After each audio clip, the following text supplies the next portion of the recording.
Hello friends welcome to the Infogyan यार आगर video आम आलोचना करिसिलो EVS चैप्टर 1 फैमिली एंड फ्रेंड्सर विषय और ये भिडिओट आम आलोचना करिम EVS chapter 2 plants and animal.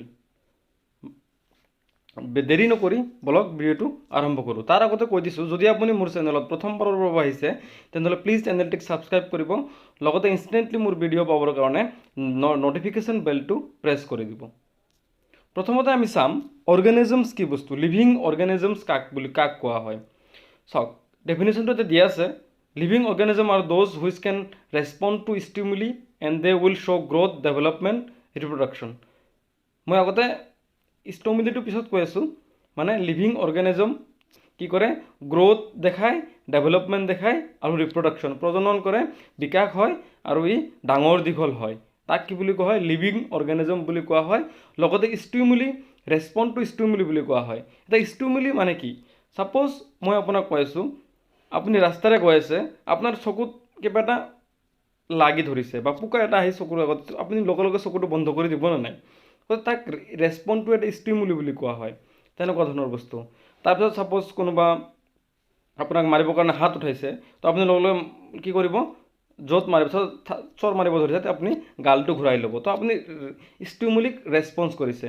তাৰপিছত লাজুকীয়া পাত আপোনালোকে চিনি পায় লাজুকীয়া পাতক আপোনালোকে ধৰাৰ লগে লগে কি হয় পাতটো কি কৰে খোল মেল খোৱা পাতটো লাহে লাহে ভিতৰলৈ বন্ধ হৈ যায় তো তাক ষ্টিমুলি বুলি কোৱা হয়। ইয়াৰ বিষয়ে আমি গভীৰভাৱে আলোচনা কৰিম। তাৰপিছত broadly living organism can be divided into মানে লিভিং অৰ্গেনিজমত ব্ৰডলি যদি ডিভাইড কৰোঁ ইয়াক তিনিটা ভাগত ভগাব পাৰি এনিমেলছ প্লান্টস আৰু মাইক্रो অৰ্গেনিজমছ। তাৰপিছত আমি চাম ক্লাছিফিকেশ্যন অফ লিভিং অৰ্গেনিজমছ। ইয়াতে আচলতে ইয়াক কেনেকৈ বিভাজন কৰা হৈছে ইয়াক R.H. হোৱাইটটেকাৰ নামৰ এজন বিজ্ঞানীকে ইয়াৰ ক্লাছিফিকেশ্যন কৰিছিল আৰু R.H. হোৱাইটটেকাৰৰ মতে ই 5টা ভাগত ভগাইছিল। প্ৰথমটো হ'ল মনেৰা, দ্বিতীয়টো প্ৰটেষ্টা, তৃতীয়টি ফাংগি, চতুৰ্থ প্লেণ্টি এণ্ড পঞ্চমটো হ'ল এনিমেলিয়া। তো আমি এই ভিডিঅ'টোত পঢ়িম প্লাণ্টি আৰু এনিমেলিয়াৰ বিষয়ে। তো প্লাণ্টছবোৰক প্লাণ্টি বুলি কোৱা হয়। তো plants are multi cellular living organisms ইয়াত বহুকোষীয় জীৱ বুলিও কোৱা হয়। Plants are terrestrial and aquatic. Terrestrial মানে যি মাটিৰ ওপৰত হয় আৰু একুৱেটিক মানে পানীত হয় যিবোৰ সিহঁতক কি বুলি কোৱা হয় গছ গছনি পানীটো হয় আৰু মাটিটো হয়। তাৰপিছত আমি চাম পাৰ্টছ অফ প্লাণ্ট প্লাণ্টৰ অংশ কি কি আছে। তো ইয়াৰ মেইনলি যদি আমি চাওঁ ইয়াৰ 6টা অংশ হয় root stem leaves flower fruits and seeds. তাৰপিছত আমি চাম আকৌ প্লাণ্টক আমি মেইনলি দুটা ভাগত ভগাব পাৰি এটা শ্বুট ছিষ্টেম আৰু ৰুট ছিষ্টেম। শ্বুট ছিষ্টেমত আহি যায় flower leaf fruit and stem root ছিষ্টেমত আহি যায় গোটেই ৰুটখিনি আহি যায়। তাৰপিছত আমি চাম ৰুট ছিষ্টেমটো কি it is underground part of the plant that holds the plant in the land. তাৰমানে কি কৈছে ৰুটটো মাটিৰ তলত থাকে যিয়ে গছটোক ধৰি ৰাখে খামুচি যাতে গছটো পৰি নাযায়। তাৰপিছত root help in absorbing mineral water from the soil and after absorption it is transported to different parts of the plant. আৰু ৰুটছে শিপাই কি কাম কৰে শিপাই মিনাৰেলছ ৱাটাৰ মাটিৰ পৰা এবজৰ্ব কৰে কালেক্ট কৰে লৈ লয় আৰু কি কৰে ইয়াৰ বিভিন্ন অংশলৈ গছৰ বিভিন্ন অংশলৈ সি ট্ৰান্সপৰ্ট কৰে যোগান ধৰে। Root of some plant have capacity to perform photosynthesis and store food. আৰু কিছুমান গছৰ শিপাই ফটোচিনথেচিছো কৰিব পাৰে লগতে খাদ্য জমা কৰি ৰাখিব পাৰে। ইয়াৰ বিষয়ে আমি আগত আলোচনা কৰিম। তাৰপিছত আমি চাম কিছুমান গছৰ প্লাণ্টৰ ৰুটছ মানে শিপা আমি খাব পাৰোঁ যেনেকৈ কেৰট চুইট পটেটো ৰেডিছ এইবোৰক কেন বি ইটেন মূলা খাওঁ আমি তাৰপিছত বিট খাওঁ তাৰপিছত ইয়াতে বহুত ধৰণৰ ফল থাকে যে মিঠা আলু বা আলু এইবোৰ বস্তু কি হয় ৰুটছটো আমি খাওঁ শিপা খাওঁ। তাৰপিছত আমি আলোচনা কৰিম শ্বুট ছিষ্টেম গছৰ যি শ্বুট আছে তাৰ ওপৰত আমি আলোচনা কৰিম। Shoot system is above the plant part of soil মানে মাটিৰ ওপৰত যি অংশ থাকে গছৰ তাক শ্বুট ছিষ্টেম বুলি কোৱা হয়। শ্বুট ছিষ্টেমত মেইনলি আহে ফ্লাৱাৰ লিভ ফ্ৰুইটছ ষ্টেম একেটা বস্তু আহে। তাৰপিছত আমি চাম লিভ কি বস্তু এটা লিভ আকৌ লিভছ আছে। লিভছ বুলি ক'লে বহু বচন হয় লিভটো মানে এক বচন। Leaves are main sites of photosynthesis. আপোনালোকে সবে জানে ফটোচিনথেচিছ ক'ত হয় গছৰ পাতত হয়। Leaves are green because the presence of chlorophyll ক্ল'ৰফিলৰ উপস্থিতিত থকাৰ কাৰণে গছৰ পাতবোৰ কি হয় সেউজীয়া হয় আৰু gases exchange take place within the leaf of plant আৰু গছৰ পাতত গেছৰ আদান প্ৰদান হয় যেনেকৈ কাৰ্বন ডাই অক্সাইড লয় আৰু অক্সিজেন এৰি দিয়ে non green plant doesn't prepare food আৰু কয় যিবোৰ গছৰ পাত সেউজীয়া নহয় সেইবোৰ গছে খাদ্য তৈয়াৰী কৰিব নোৱাৰে নিজৰ খাদ্য যেনেকৈ মাছৰুম কাঠফুলা leaves of many plant can be eaten আৰু বহুত ধৰণৰ গছৰ পাত আমি খাওঁ আৰু কি হয় exit of water take place through stomata ষ্টমেটাটো কি ক'ত থাকে গছৰ পাতত থাকে আৰু তাৰ ষ্টমেটাৰ যোগেদি কি হয় গছৰ যি পানী থাকে সেই পানী বাহিৰলৈ ওলাই দিয়া হয় এটা ছবিত আপোনালোকে দেখা পাইছে বিভিন্ন ধৰণৰ লিভছ যিবোৰ আমি খাব পাৰি যেনেকৈ বন্ধাকবি তাৰপিছত আৰু আহি যায় এই ধনিয়া পাত তাৰপিছত নানান আৰু কেইবা ধৰণৰ কবি আছে যি আমি খাব পাৰোঁ আৰু শাক পাচলি আমি খাওঁ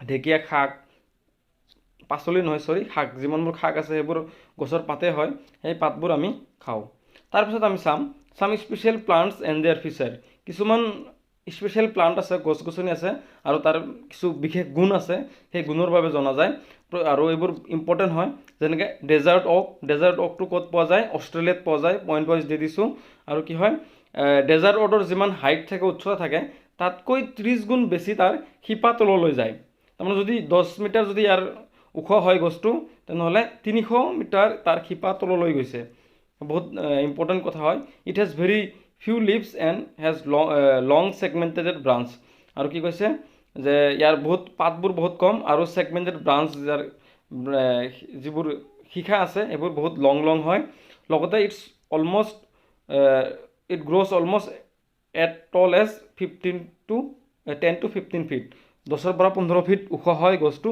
routes go' deep into the ground till they reach water and store in the ট্ৰিৰ ট্ৰাংক কি কৈছে সি গছৰ শিপাবোৰ সিমান তললৈ যাব পাৰে যেতিয়ালৈ যিমান তললৈকে পানী বিচাৰি নাপায় পানী যিমান তলতে নাথাকক কিয় সি সিমান তলতে যাব যাই ফেলে পানী ল'ব আৰু লগতে কি কৰিব নিজৰ গছৰ যি বৃক্ষ আছে মানে গছৰ বডি আছে সেই বডিটোত পানী ষ্ট'ৰ কৰি ৰাখিব জমা কৰি ৰাখিব আৰু ইয়াৰ আৰু এটা ইম্পৰ্টেণ্ট পইণ্ট হ'ল local people use to put a thin pipe into the trunk of the tree to drink this water আৰু পাইপ সোমাই দিয়ে গছৰ মাজত সোমাই দি পেলাই কি কৰে সেই জমা কৰি ৰখা পানীখিনি সিহঁতে ড্ৰিংকিং ৱাটাৰ হিচাপে ওলাই লয় খাব পাৰে তাৰপিছত আমি আলোচনা কৰিম বানিয়ন ট্ৰিৰ বিষয়ে বানিয়ন ট্ৰিটোৰ কি স্পেচিয়েলিটি আছে বানিয়ন ট্ৰি 200 বছৰলৈ থাকে তাৰ জীৱনকাল লাইফ স্পেন জীৱনকালটো হ'ল 200 বছৰ hanging branches of all banyan trees are actually the roots of the tree আৰু যিবোৰ এই যে হেংগিং লটকি থাকে সেইবোৰ আচলতে গছৰ শিপা হয়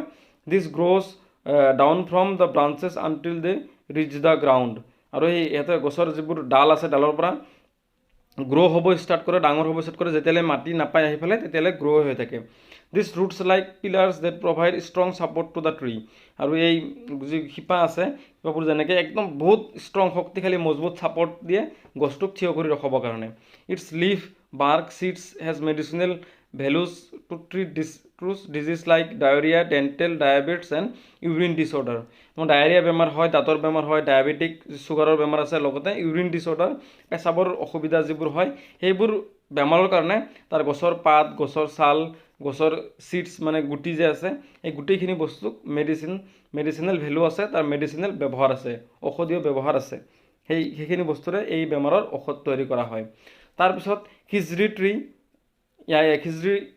খিজৰি ট্ৰি বুলি কোৱা হয় এই ৰাজস্থানত পোৱা যায় আৰু its fruits are eaten as a rich protein source ইয়াৰ যি ফল আছে তাক বহুত প্ৰটিন পোৱা যায় বুলি কয় আৰু bark of the trees used as medicine তাৰ গছৰ ছালবোৰ কি হয় মেডিচিনেল ঔষধীয় ব্যৱহাৰ আছে insect cannot harm its wood আৰু ইয়াৰ যি কাঠ আছে এই কাঠবোৰক পোক পৰুৱাই খাব নোৱাৰে বা একো নষ্ট কৰিব নোৱাৰে তাৰপিছত বানানা ট্ৰি কলগছৰ বিষয়ে আমি চবে জানো আমাৰ ইয়াতে কলগছ এভেইলেবল আছে banana stem is actually the flower stalk of the banana plant তাৰ বানানা গছৰ যিবোৰ ষ্টেম হয় মানে তাৰ ডাল হয় ডালবোৰ একচুৱেলি ডাল নহয় সেইবোৰ ফ্লাৱাৰ ষ্টক বুলি কয় তাৰ ফুল যে হয় তাৰ বুলি কয় ইট ইজ হাৰ্ব মানে মিডিয়াম ওখ যিবোৰ গছ যেনেকৈ শ্বাৰ্প আছে শ্বাৰ্পটো হ'ল বহুত সৰু গছ যিবিলাক ঘাঁহ আছে সেইবোৰক শ্বাৰ্প বুলি কয় হাৰ্বনো অলপ ডাঙৰ মিডল যিবিলাক আছে its flower and fruit both are edible. তাৰ ফুল আৰু ফল দুয়োটাই খাবৰ যোগ্য। যেতিয়া ফুল হয় তেতিয়াও সেইটো খোৱা যায়, আৰু ফল হ'লেতো ক'লে হয় সেইটো খোৱা যায়। তাৰপিছত আমি চাম নেপেন্থেছ বা পিচাৰ্ছ, এইটো এটা এক ধৰণৰ ইট ইজ কাৰ্নিভৰাছ এণ্ড ইনচেক্টিভৰাছ প্লেণ্ট। ইয়াক কাৰ্নিভৰাছ বুলি কোৱা হয়।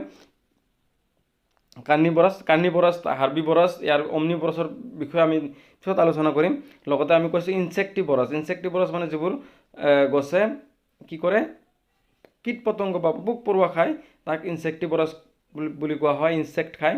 It trap insect frogs and mice in its pitfall trap. এই কলহৰ নিচিনা তাৰ এটা মুখ আছে, তাৰপিছত ভিতৰত গাঁতৰ নিচিনা আছে, তাৰ ভিতৰত যেতিয়া কিবা বস্তু যায় সি মুখটো বন্ধ কৰি দিয়ে আৰু খাই দিয়ে।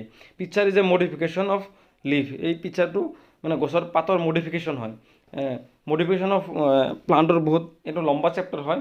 মডিফিকেশ্যনটো বাৰু মই বেলেগ এখন চেপ্টাৰত মই ভিডিঅ'ত বুজাই দিম মডিফিকেশ্যন বুলি আচলতে মডিফিকেশ্যনটো কি হয়।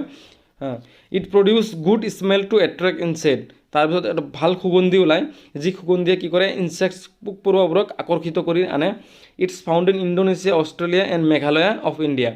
ই ইণ্ডোনেছিয়াত পোৱা যায়, অষ্ট্ৰেলিয়াত পোৱা যায় আৰু ভাৰতবৰ্ষৰ মেঘালয়ত পোৱা যায়। Plant is able to do photosynthesis due to presence of chlorophyll. এই গছে ফটোচিনথেচিছো কৰিব পাৰে কাৰণ ইয়াত ক্ল'ৰ'ফিল আছে। It insect to overcome deficiency of nitrogen. পোক পৰুৱা কিয় খায়? কাৰণ নাইট্ৰজেনৰ অভাৱ পূৰণ কৰিবলৈ সি পোক পৰুৱা খায়। তাৰপিছত আমি পঢ়িম এনিমেলছৰ বিষয়ে ষ্টাডি কৰিম। এতিয়া এনিমেলছ কি হয়? Animals R present in Animalia kingdom. আমি আগতে যি কিংডমবোৰ পঢ়িছিলোঁ, মনেৰা, প্লান্টি, এনিমেল। তো এনিমেলছবোৰ এনিমেলিয়াত পৰে। Animal R different shape, size and colour. সকলোবোৰ যিমানবোৰ এনিমেলছ আছে, চব এনিমেলছবোৰ কি হয়, নিজৰ আকাৰ, আকৃতি আৰু ৰং বেলেগ বেলেগ হয় সকলোবোৰ এনিমেলৰ। They need food, water and shelter to live. সিহঁতক খাবৰ কাৰণে খাদ্য লাগে, পানী লাগে, লগতে থাকিবৰ কাৰণে জেগা লাগে। তাৰপিছত চাম ক্লাছিফিকেশ্যন অফ এনিমেলছ। এনিমেলৰ ক্লাছিফিকেশ্যনটো অলপ ভালকৈ মনত ৰাখিবলৈ কনচেপচুৱেল হয়, কিয়নো ইয়াক বহুত কেইধৰণে ভগোৱা হৈছে। যেনেকৈ ক'ব পাৰোঁ on the basis of food habit, তাৰ কি খায়, কেনেকুৱা ধৰণৰ খাদ্য খায়, তাৰ ওপৰত ভিত্তি কৰি ইয়াক তিনিটা ভাগত ভগোৱা হৈছে। প্ৰথমটো ভাগ হ'ল কাৰ্নিভৰাছ animal.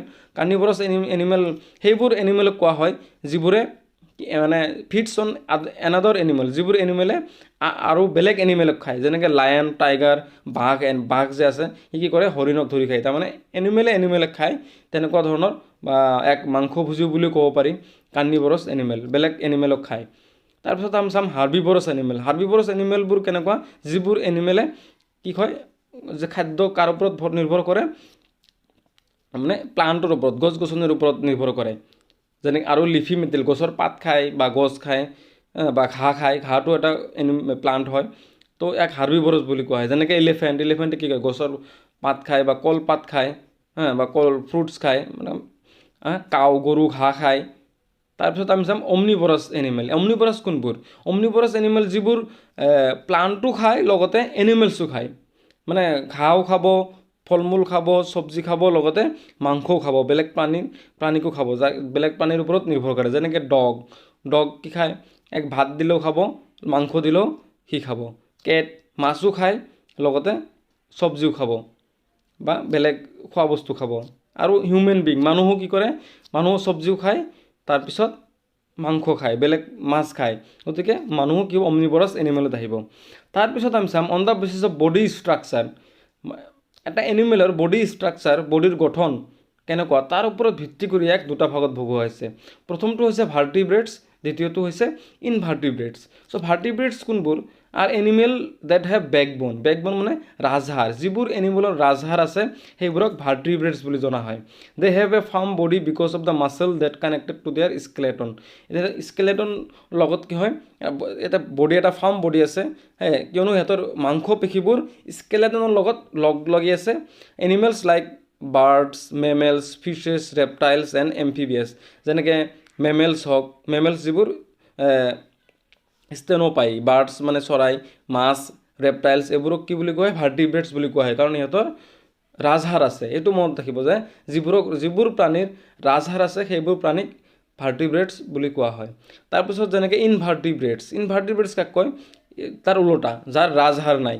De have in our bodies which are held in shape by flexible covering outer shell or by hard covering called exoskeleton. এটোৰ হয়তো সফট সেল থাকিব আৰু বাহিৰত কভাৰটো বহুত ষ্ট্ৰং থাকিব, যেনেকৈ কেঁকুৰাটোৰ ওপৰত বডিৰ ওপৰতো বহুত শক্তিশালী মজবুত হয়। কিছুমান ইনচেক্ট আছে, কীট পতংগ আছে, তাৰপিছত ষ্টাৰফিছ, এইবোৰক কি বুলি কোৱা হয়? ইনভাৰ্টিব্ৰেটছ বুলি কোৱা হয়। তাৰপিছত আমি চাম অন দ্য বেচিছ অফ এডেপ্টেশ্যন। মানে এডেপ্টেশ্যন মানে প্ৰাণীবোৰ যিকোনো এনিমেল যে আছে, এনিমেলবোৰ কেনেকৈ থকা মেলা কেনেকুৱা, তাৰ ওপৰত ভিত্তি কৰি ইয়াক আকৌ 4টা ভাগত ভগোৱা হৈছে। যেনেকৈ প্ৰথমতে চাম টেৰিষ্ট্ৰিয়েল এনিমেল কোনবোৰক কয়? যিবোৰ লেণ্ড মানে মাটিৰ ওপৰত থাকে, যিবোৰ এনিমেল মাটিৰ ওপৰত থাকে সিহঁতক টেৰিষ্ট্ৰিয়েল বুলি কোৱা হয়। একুৱেটিক যিবোৰ পানীৰ থাকে সেইবোৰক একুৱেটিক বুলি কোৱা হয়। আকৌ এম্ফিবিয়ানছ এনিমেল যিবোৰ মাটি আৰু পানী দুয়োটাতে থাকিব পাৰে, যেনেকৈ ভেকুলী ক'ত থাকে? মাটিতো থাকে, পানীতো থাকে, সেইবোৰক কি বুলি কোৱা হয়? এম্ফিবিয়ানছ এনিমেল বুলি কোৱা হয়। তাৰপিছত কি এৰবৰিয়েল এনিমেল কোনবোৰক কয়? যিবোৰ ট্ৰিজ গছ-গছনি থাকে, যেনেকৈ বান্দৰ ক'ত থাকে? গছত থাকে, সেইবোৰক কি বুলি কোৱা হয়? Arboreal animals. এইকেইটা মনত ৰাখিব। তাৰপিছত আমি চাম on the basis of body temperature. Body টেম্পাৰেচাৰৰ ওপৰত ভিত্তি কৰি ইয়াক আকৌ 2 ভাগত ভগাইছে। যেনেকৈ প্ৰথমটো হ'ল cold blooded animal, those animal which can change their body temperature according to the changes in environment or surrounding, example fishes, frogs, reptile, insect, etc. ইয়াৰ মানে হ'ল কি যে যিবোৰ এনিমেলছে মানে সময় সাপেক্ষে নিজৰ বডিত যি টেম্পাৰেচাৰ থাকে, তাপমান থাকে, সেই তাপমানটো কি কৰিব পাৰে? পৰিৱৰ্তন কৰিব পাৰে, চেঞ্জ কৰিব পাৰে। যেনেকৈ ফিছেতো ঠাণ্ডা লাগিলে কেতো ঠাণ্ডা নালাগে, গোটেই 12 মাহে সি পানীত থাকে, ঠাণ্ডা গৰম কোনো প্ৰভাৱ নেপেলায়। ভেকুলীক, ৰেপটাইলছ, পোক-পৰুৱাক নেপেলায়। আৰু ৱাৰ্ম ব্লাডেড এনিমেলছ কোনবোৰ? যিবোৰ এনিমেলে নিজৰ বডি টেম্পাৰেচাৰ তাপমাত্ৰা যি আছে বডিৰ সেয়া পৰিৱৰ্তন কৰিব নোৱাৰে। সেই ঠাণ্ডাই হওক বা গৰমে হওক সেই হিচাপত থাকিব নোৱাৰে। যেনেকৈ হিউমেন বিং কি কৰোঁ? আমাৰ ঠাণ্ডা দিনত আমি কি কৰোঁ? গৰম কাপোৰ পিন্ধোঁ। গৰম দিনত আকৌ কি কৰোঁ? আমি ফেন ইউজ কৰোঁ বা পাংখা ইউজ কৰোঁ হাৱা খাবৰ কাৰণে, বা AC ইউজ কৰোঁ। কিয়নো আমি বডি টেম্পাৰেচাৰ চেঞ্জ কৰিব নোৱাৰোঁ। আমাক এটা ফিক্স বডি টেম্পাৰেচাৰ থাকে, কনষ্টেণ্ট থাকে, সেইটোৱে আমাৰ থাকিব। তাত কমিলে আমি বঢ়াবলৈ তাৰ উপযোগী বস্তু ল'ব লাগিব, আৰু বেছি হ'লে তাক কমাবৰ কাৰণে উপযুক্ত বস্তু ব্যৱহাৰ কৰিব লাগিব। তাৰপিছত আমি চাম চেন্স অৰ্গেন ইন এনিমেলছৰ কি থাকে? চেন্স অৰ্গেন থাকে, যাৰ দ্বাৰা সি গম পায়। যেনেকৈ বাৰ্ডছ, প্ৰথমে আমি বাৰ্ডছৰ বিষয়ে চাম। There are 5 senses in animals on the earth. আমাৰ 5টা চেন্স থাকে, যেনেকৈ this are eyes, ears, nose, tongue and skin. চকু আছে, চকুৰে আমি দেখা পাওঁ। ইয়াৰ্ছ মানে কাণেৰে আমি শুনা পাওঁ। নোজ, নাকেৰে আমি সুগন্ধি বা গোন্ধ লওঁ। টাং, আমি যিকোনো বস্তুৰ সোৱাদ টাচ কৰোঁ। আৰু স্কিনেৰে আমি কিবা বস্তু চুই চাব পাৰোঁ বা টাচ কৰিব পাৰোঁ। তাৰপিছত চাম special birds like kites, eagle and vulture can see things 4 times more than humans so that they can recognize their prey from the distance. আৰু কি কাইটছ, তাৰপিছত ইগলটো চিনি পায়, ভালচাৰ, শগুন, এনেকুৱা ধৰণৰ যিবোৰ চৰাই আছে, বাৰ্ডছ আছে, সেইবোৰে কি 4 times মানে 4 গুণ, আমাতকৈ 4 গুণ বেছি দূৰত থকা বস্তু চিনি পায়, ৰিকগনাইজ কৰিব পাৰে। তাৰপিছত nocturnal animal can only see white and black colour, যেনেকৈ ওল, ফেঁচা, এনেকুৱা ধৰণৰ কিছুমান এনিমেলছ আছে, এনিমেলছে হয়, বাৰ্ডছত পৰে। সেইবোৰ কি অনলি ব্লেক এণ্ড হোৱাইট, বগা আৰু কলা, এই 2টা বস্তুৱে চিনি পায়। Bats are mammal because they give birth to their young ones. Bats মানে অসমীয়াত বেটছক কোৱা হয় বাদুলি বুলি কয়। বাদুলিবোৰ মেমেলছ হয়, কাৰণ বাদুলিয়ে কণী নিদিয়ে, বাচ্চা জন্ম দিয়ে। তাৰপিছত আমি চাম আৰু কিছুমান এনিমেলছ স্পেচিয়েল ফিচাৰ, যাৰ বিশেষ গুণ আছে। অষ্ট্ৰিচ নামৰ প্ৰাণীৰ কথা আপুনি নিশ্চয় শুনিছে। অষ্ট্ৰিচ আৰু এমু, ইহঁতে কি হয়? উৰিব নোৱাৰে, সিহঁতে উৰাৰ পৰিৱৰ্তে দৌৰি ফুৰে। বাৰ্ডছ আইজ আৰ ফিক্স। আৰু এটা কথা, যিবোৰ চৰাইৰ চকু আছে, আমাৰ যেনেকৈ চকুৰ মুনি আমি এনেকৈ ঘূৰাব পাৰোঁ, আমি এইফালে চাব পাৰোঁ, মূৰটো নুঘূৰোৱাকৈ আমি চাব পাৰোঁ। They rotate their neck very often. সিহঁতে কি কৰে? এনেকৈ ঘূৰিব লাগে, সোঁফালে বাওঁফালে এনেকৈ ডিঙিটো ঘূৰাব লাগে চাবলৈ, কিয়নো সিহঁতৰ আইটো ফিক্স, সিহঁতে ঘূৰাব নোৱাৰে। ওল, ফেঁচা আপুনি শুনা পাইছে, can almost fully rotate their heads. ফেঁচাই কি কৰে? কমপ্লিট, অলমষ্ট বুলি কৈছে, মানে প্ৰায় গোটেই মানে ডিঙিটো চাৰিওফালে প্ৰায় ঘূৰাব পাৰে, কিয়নো সিহঁতৰ যিটো আই চকাত আছে সেইটো ফিক্সড। আৰু এটা কথা আপোনালোকে জানেনে, বা আপোনালোকে কেতিয়াবা শুনিছেনে নাই, কিছুমানে হয়তো শুনা নাই, কিছুমানে হয়তো নাজানে যে সাপৰ কাণ নাথাকে। তেনেহ'লে সাপে শুনে কেনেকৈ? তো reptile such as snake hear from the vibration coming out of a surface or land. সি ভাইব্ৰেশ্যনৰ দ্বাৰা শুনে। আমি যি কথা কওঁ বা আমাৰ শব্দ হয়, শব্দৰ যি ভাইব্ৰেশ্যন হয়, সেই ভাইব্ৰেশ্যনৰ দ্বাৰা স্নেক বা সাপে ফিল কৰে।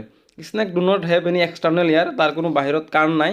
দে can feel vibration from the ground. ই গ্ৰাউণ্ড লেভেলৰ পৰা, মাটিৰ পৰা কি কৰে, ভাইব্ৰেশ্যনটো ফিল কৰে, অনুভৱ কৰে। When snake bites poison enters only through fangs. ফেংছটো কি বস্তু? সাপৰ দুইফালে দুটা দাঁত থাকে।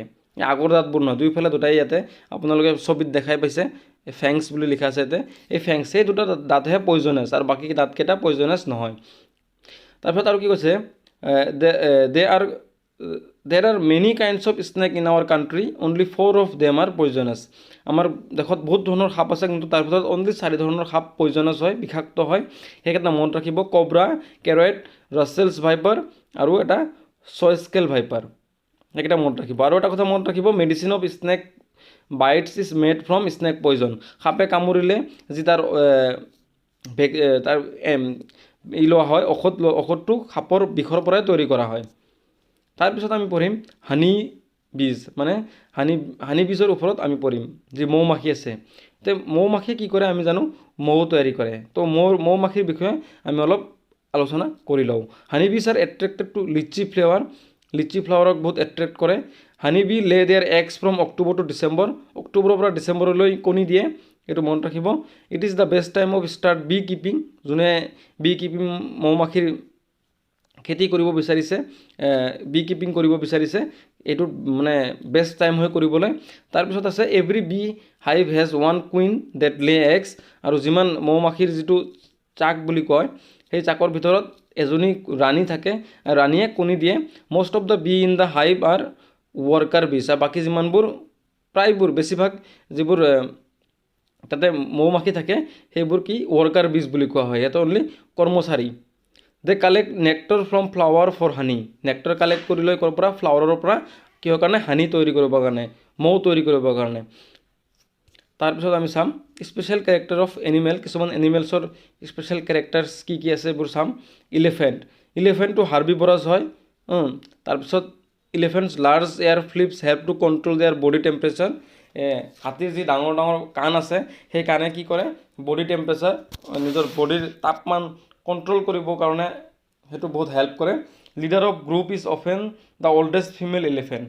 এটা হাতীৰ গ্ৰুপৰ মাজত হাতীৰ যি লিডাৰ থাকে, সেই লিডাৰজন কোন হয়, এই গ্ৰুপৰ যিমান বয়সীয়া মানে মহিলা হাতী হ'ব, মানে ফিমেল হাতী, সেইজন এই গ্ৰুপৰ লিডাৰ হ'ব।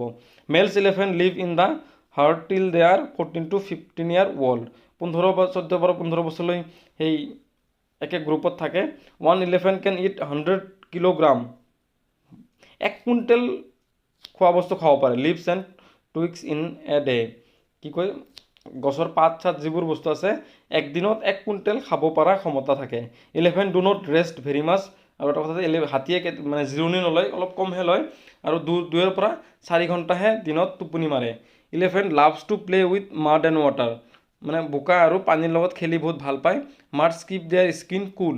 কিয়নো বোকাই কি কৰে, হাতীৰ স্কিন ঠাণ্ডা ৰাখে, হাতীৰ ছালটো ঠাণ্ডা ৰাখে। 3 months old baby elephant weight 200 kilogram.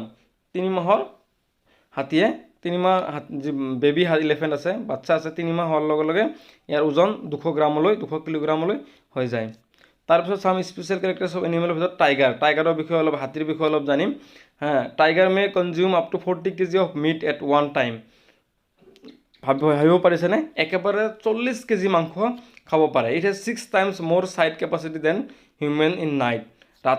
ৰাতি বাঘে 6 গুণ বেছি দেখে, আমাতকৈ 6 গুণ বেছি ভালকৈ দেখে, আৰু চাইট কেপাচিটি 6 গুণ বেছি।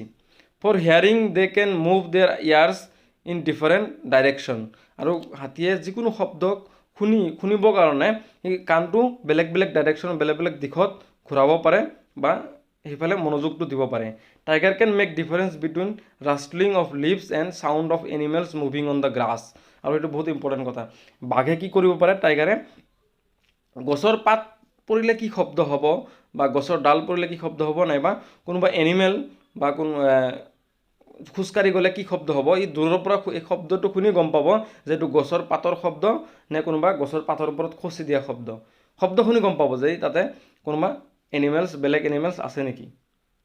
জিৰাফৰ বিষয়ে চাম। জিৰাফক চবে চিনি পায়, ইয়াতে ইমেজ ফটো দিয়া আছে। Giraffe is the tallest mammals on the earth. স্তনপায়ীৰ যিবোৰ প্ৰাণী আছে তাৰ ভিতৰত আটাইতকৈ টলেষ্ট দীঘল প্ৰাণী হয়। It's about 5 metre height, 5 metre ওখ হয় ইয়াৰ হাইট, উচ্চতা 5 মিটাৰ হয়। It sleeps for very less time, around 2 hours in 24 hour. 24 ঘণ্টাৰ ভিতৰত 2 ঘণ্টাহে টোপনি মাৰে, বহুত কম সময়। Its life time is about 25 বছৰলৈ জীয়াই থাকে।